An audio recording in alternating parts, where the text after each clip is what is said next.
New details and new video are streaming in, capturing 90 minutes of terror on board a passenger plane. Some 200 passengers hijacked by their co-pilot, who was locked inside the cockpit.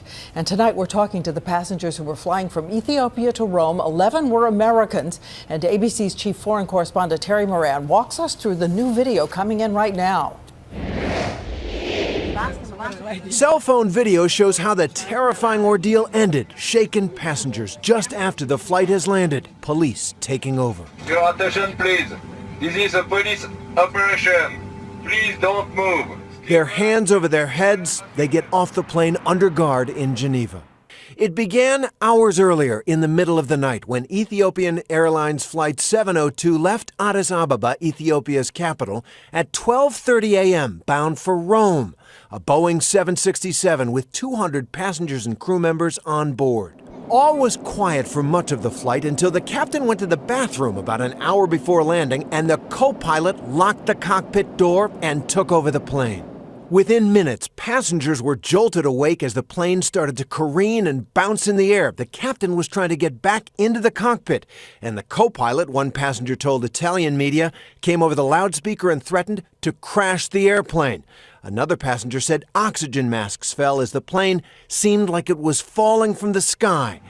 Flight 702 taken over by a trusted insider, a threat around the world, aviation experts say. What we do in the United States, at least, is when a pilot goes out to use the facilities, one of the flight attendants steps in. So it's kind of a no-loan zone.